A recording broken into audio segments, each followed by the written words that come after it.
Assalamualaikum warahmatullahi wabarakatuh. Teman-teman, jangan lupa jawab salamnya ya. Karena menjawab salam dari sesama muslim, hukumnya wajib loh. Oke, perkenalkan, nama saya Bambang Imam Muhammad Ali. Saya mahasiswa Tadris Bahasa Inggris semester 3 IAIN Fatahul Muluk Papua. Saya akan menjelaskan tentang ruang lingkup kajian ontologi pendidikan Islam. Oke, kita masuk ke ruang lingkup kajian ontologi pendidikan Islam. Apa itu ontologi? Ontologi memiliki arti ilmu hakikat. Hakikat ialah realitas, realitas ialah kerealan, real yakni kenyataan yang sebenarnya, kenyataan yang sesungguhnya, keadaan sebenarnya sesuatu, bukanlah keadaan yang sementara atau keadaan yang menipu, bukan pula keadaan yang berubah dan bukan sesuatu yang fata morgana. Jadi, ontologi pendidikan adalah menyelami hakikat dari pendidikan Islam, kenyataan dalam pendidikan Islam dengan segala pola organisasi yang melingkupinya, meliputi hakikat pendidikan Islam dan ilmu pendidikan Islam, hakikat tujuan pendidikan Islam, hakikat manusia sebagai subjek pendidikan yang ditekankan kepada pendidik dan peserta didik, dan hakikat kurikulum pendidikan Islam. Kita masuk ke poin yang pertama, yaitu hakikat pendidikan Islam dan ilmu pendidikan Islam. Pendidikan Islam adalah suatu proses pembentukan individu berdasarkan ajaran-ajaran Islam yang diwahyukan oleh Allah Subhanahu wa taala kepada Nabi Muhammad sallallahu alaihi wasallam.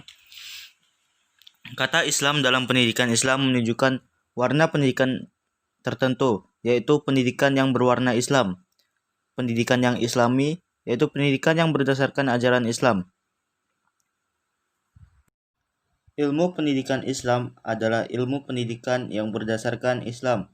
Isinya, ilmu adalah teori, seperti ilmu bumi adalah teori tentang bumi, ilmu dagang adalah teori tentang dagang, dan lain sebagainya. Sehingga, ilmu pendidikan Islam adalah teori-teori tentang pendidikan berdasarkan Islam. Dalam ilmu pendidikan Islam harus terdapat teori-teori yang dapat diuji secara logis dan sekaligus empiris. Apabila tidak bisa, maka bukan suatu ilmu pendidikan Islam. Bahkan mungkin ilmu pendidikan Islam adalah mistis atau khayalan. Menurut tafsir dalam bukunya menjelaskan definisi ilmu pendidikan Islam sebatas untuk membedakan antara ilmu pendidikan Islam dan filsafat pendidikan Islam. Filsafat pendidikan Islam merupakan kumpulan teori pendidikan Islam yang hanya dapat dipertanggungjawabkan secara logis dan tidak akan dapat dibuktikan secara empiris, bahwa untuk memahami tentang ilmu pendidikan Islam dapat dilakukan dengan cara merumuskan lebih dahulu definisi ilmu, definisi pendidikan, dan definisi Islam. Setelah itu disusun rumusan tentang ilmu pendidikan Islam. Poin kedua yaitu hakikat tujuan pendidikan Islam. Tujuan utama pendidikan Islam tiada lain adalah perwujudan pengabdian secara optimal kepada Allah Subhanahu wa taala. Untuk dapat melaksanakan pengabdian tersebut, harus dibina seluruh potensi yang dimilikinya, baik potensi spiritual, intelektual, perasaan, kepekaan, dan lain sebagainya. Dengan demikian, melihat berbagai tujuan yang telah dikemukakan, bahwa tujuan pendidikan Islam tiada lain adalah untuk mewujudkan insan yang berakhlakul karimah, yang senantiasa mengabdikan dirinya kepada Allah Subhanahu wa taala. Oke, kita masuk ke poin yang ketiga, yaitu hakikat manusia sebagai subjek pendidikan. Pada hakikatnya, pendidik dalam Islam adalah orang-orang yang bertanggung jawab terhadap perkembangan peserta didik dengan mengupayakan seluruh potensi anak didik, baik afektif, kognitif, dan psikomotor. Islam berpandangan bahwa hakikat ilmu berasal dari Allah, sedangkan proses memperolehnya dilakukan melalui belajar kepada guru.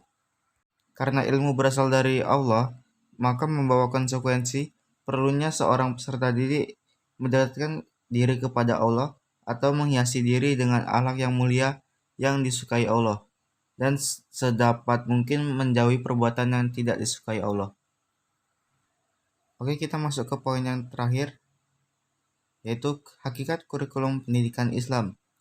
Kurikulum merupakan salah satu komponen yang sangat menentukan dalam suatu sistem pendidikan.